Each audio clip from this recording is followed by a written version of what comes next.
ini yang cerita seorang wartawan. Ini kisah nyata. Kalau ini tidak anekdot, kisah nyata. Ada wartawan internasional ngeliput Ramlah. Ramlah itu di Gaza, di Palestina. Wartawan Indonesia ini hanya bisa bahasa Inggris. Dijak ngomong bahasa Arab. Terus dia bilang saya tidak bisa. Saya tidak bisa. Saya bisanya ngomong Inggris. Tapi apa yang terjadi setelah sholat? Si Indonesia ini jadi imam pakai sholat jariyah lagi. Baca bismillah benar, bismillahi jar karena mudhof ilaih. Terus ketika iktidal ya benar, Rabbana lakal hamdu mil'us samawati wa mil'ul ardi benar. Ketika tahiyat ya benar, at-tahiyatul mubarakatuh sholawat. Sama orang Arab ini diambungi. Orang Arab kalau senang orang itu dicium. Kamu tawaduk, sebenarnya kamu itu ahli bahasa Arab. Karena orang Indonesia sekali sholat itu nggak ada yang salah. Meskipun benarnya karena hafalan, tapi bagi yang ahli nahwu itu hebat. Misalnya kita kalau ngapalkan kan bismillahi, bismi jar karena ba, Allahi jar karena mudhof ilaih, ar-rahmani jar karena sifat, ar-rahimi karena sifat, alhamdu rofa karena mubtada, lillahi jar karena ada huruf jarli, robbi jar karena sifat. Sebetulnya tidak karena pinter, tapi karena hafalan. Tapi orang Indonesia hebatnya itu benar terus. Rabbana lakal hamdu, ya kan, alhamdu rofa, terus mil'us samawati ya rofa karena sifat. Sehingga terus orang Indonesia kalau sholat di Timur Tengah itu dipuji karena makhrajnya ya benar, rofa nasabnya juga benar. Nah itu di negara lain tidak ada nggak Indonesia. Orang Cina itu sering bikin marah orang-orang Arab karena kalau dongo itu nggak fasih kayak orang Indonesia. Orang Indonesia kalau dongo ya Allahumma Allahumma tohir tohir qalbi qalbi. Orang Cina ini yang jadi guyon di Arab, Allahumma Allahumma tahir tahir kalbi kalbi gitu. Itu kan bedanya jauh. Itu orang Arab pertama membiarin, lama-lama kalbun kalbun entak gitu. Maksudnya asu-asumu gitu. Karena dia bilangnya qaf itu kaf. Jadi kalau Allahumma do Allah tohir, kula aturi nyucekno panjenengan kalbi ing asu ingsun kan. Tapi kalau qalbi itu ati ingsun, tapi kalau kalbi anjing ingsun. Bedanya qaf sama kaf. Ada orang-orang ya kalbun entak. Asu-asumu maksudnya kan. Tapi padahal orang Cina itu paling dilihat tagnya ya pakai qaf. Orang Indonesia enggak, mulai kecil dilatih sak fase-fase. Sampai ya sulit betul latihan Fatihah itu. Kalau di Kudus malah sampai 3 bulan Fatihah. Sampai at-tahiyyatu, kurang lagi, kurang bersih. At-tahiyyat sampai gitu. Sampai ada cerita itu orang dipanggil maftuhin itu enggak melengak, harus maftuhin. Baru melengak. Tapi barokahnya itu orang Indonesia kalau dongo memang benar-benar Allahumma tohir qalbi. Ya Allah sucikan hati kami, bukan tahir kalbi. Karena sekali jadi kaf itu maknanya anjing saya. Ya Allah sucikan anjing. Jadi ini orang Indonesia. Jadi kata Mbah Mun, dawe Mbah Mun, illaka fatal linnas, bahwa agama ini milik semuanya.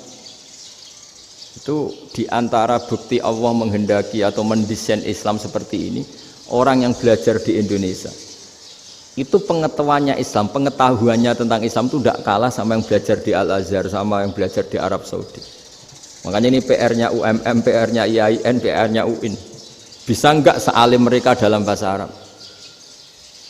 Nah, bahasa Arabnya man anta, ana zaidun. Jangan sampai, karena kita di sana ini kadang dibully. Orang Arab tuh kalau bully kita, sampai tak kasih cerita. Itu ngawurnya Masya Allah. Kata dia, ada anak orang Indonesia haji. Si anaknya orang Indonesia yang dijotos sama anaknya orang Arab.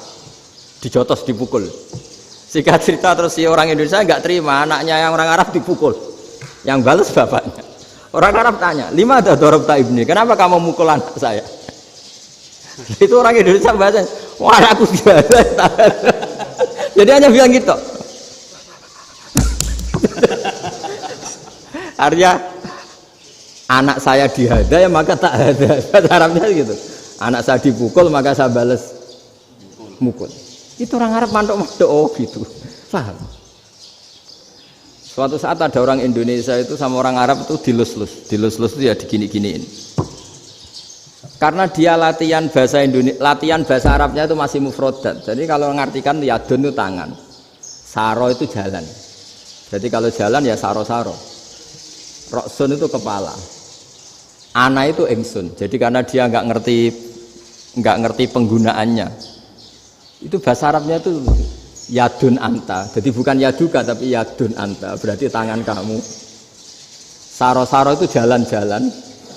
Ala roksi ana yang atasnya sirah ingsun. Jadi mestinya yang benar kan yaduka saro ala roksi atau gitu. Tapi enggak dipotong-potong. Yadun tangan kan, anta kamu. Berarti tangan kamu.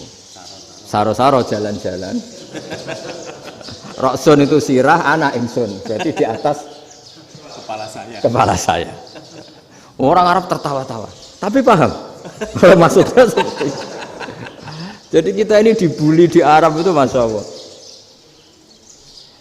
Jadi akhirnya lahirlah ulama-ulama tadi yang saya sebut tadi. Bahkan pernah lama sekali ulama Indonesia itu jadi master di Arab Saudi. Yaitu Senawi Banten. Itu kalau orang sana bilang itu Sayyidu Ulama Il-Hijaz. Top-topnya ulama Mekah Madinah. Padahal beliau orang Indonesia. Dan dimakamkan di Ma'la itu dekat makamnya Sayyidah Khadijah.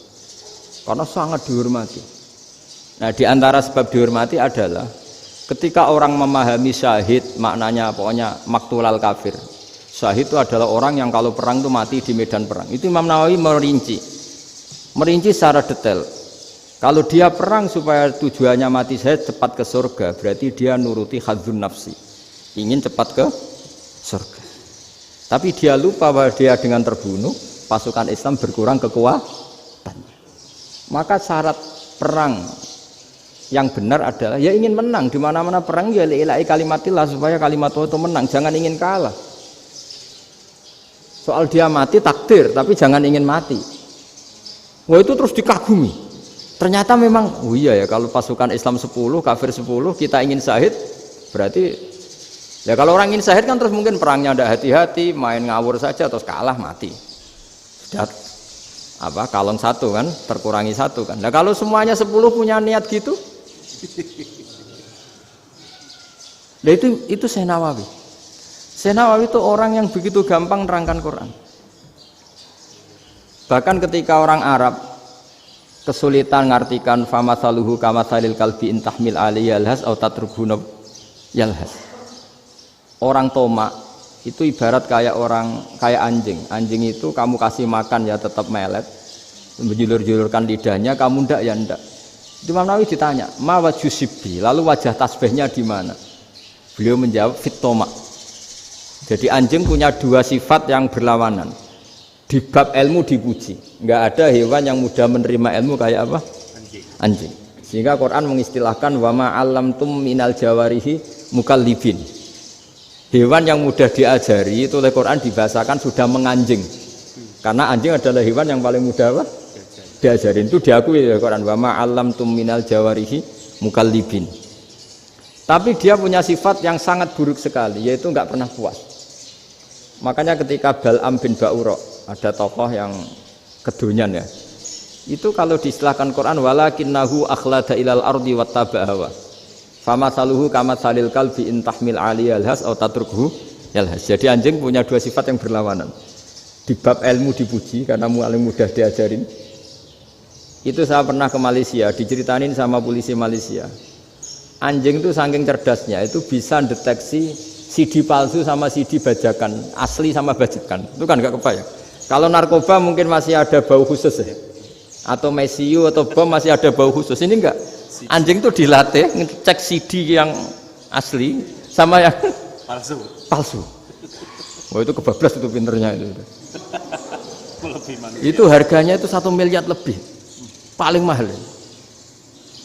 Jadi mungkin bisa deteksi ini dosen betul apa abal-abal itu bisa. Itu kiai betul apa kiai pesanan itu mungkin bisa. Itu saya punya kitab namanya Al Hayawanul Kubro. Itu cerita prestasi-prestasi hewan. itu yang berkuras-kuras sampai berjilid-jilid, itu ya cerita anjing. Tidak ada hewan sebaik anjing. Di bab itu ya, di bab sampai ya tadi ada anjing yang sangat loyal sama majikannya. Loyalnya Masya Allah, sopannya Masya Allah. Anjing itu mbok lama berbakti sama sampean, nggak mau tidur di ruang tidurnya sampean, dia tetap tidur di luar. Corong Jawa nggak ngelama. Suatu saat si raja ini minum, wisata minum. Pas mau minum diterjang sama anjingnya sampai tumpah. Kecewanya raja ini itu karena selama ini anjingnya sopan sekali. Sekedar ganggu di ruangannya nggak pernah, malah ini mau minum, minuman yang disukai diterjang anjingnya tumpah. Marah kan anjingnya di mana? Ternyata apa? Minuman itu, anjing ini tahu kalau minuman itu beracun, diracuni oleh musuhnya. Itu saking hebatnya anjing sampai ketika ngawal rajanya itu tidak sekedar ada penjahat atau maling, bahkan trik-trik kayak minumannya diracun oleh orang lain itu anjingnya tahu, sehingga pas mau diminum diterjang sampai terus supaya nggak keminum. Makanya Quran istilahkan anjing itu apa? Wa ma 'allamtum minal jawarihi mukallibin, hewan piaraan yang kamu ajarin nanti sampai sepinter anjing.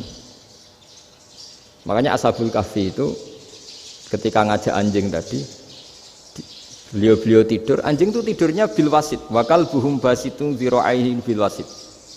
Jadi dia tidur dalam posisi siaga.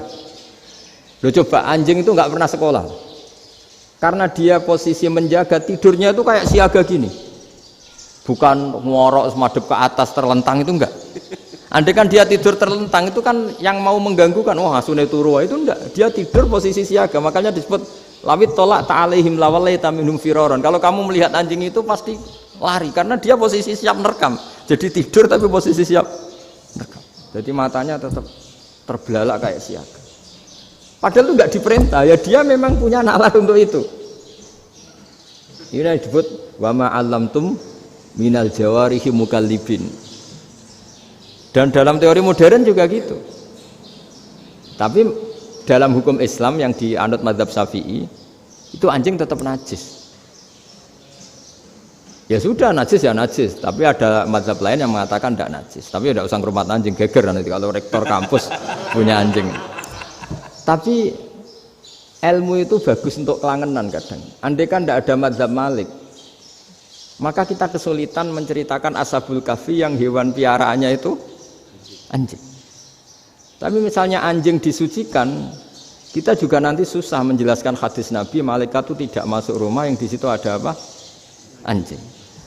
Maka ilmu itu, makanya kata Imam Sa'roni, sebagian ilmu itu memang kelangenan, tapi nggak boleh jadi praktek. Tapi harus ada. Misalnya begini, contoh paling gampang. Api dalam mazhab Syafi'i kan alat pensuci hanya dua, air dan tanah. Ya saya ulang lagi, air dan tanah, yaitu tanah untuk mensucikan najis anjing. Imam Abu Hanifah menambahkan api. Mazhab Syafi'i itu agak kesulitan ketika ada batu bata dibikin dari tanah-tanah yang bercampur kotoran. Mazhab Syafi'i akan kesulitan karena di situ ada najis yang jadi materinya bata. Hukumnya gimana kalau nanti dipakai masjid? Tapi barokahnya ada beberapa mazhab. Abu Hanifah mengatakan dan api. Jadi apa tadi, air, tanah, api. Alasannya masuk akal. Ketika usatul mukminin, orang-orang mukmin yang ahli maksiat itu sebelum masuk surga, kalau dia dosanya banyak itu dibakar dulu supaya suci. Emas itu untuk memisahkan dengan materi lain juga harus dibakar. Berarti api termasuk alat. Artinya gini, batu bata yang materinya dari tadi najis sekalipun, ini menjadi suci karena ngalami pembakaran. Tapi kata Imam Sa'roni, ilmu ini hanya sebagai ilmu. Jangan sampai kalau kamu mau wudhu gak ada air terus membakar diri lah, ini ribet kan.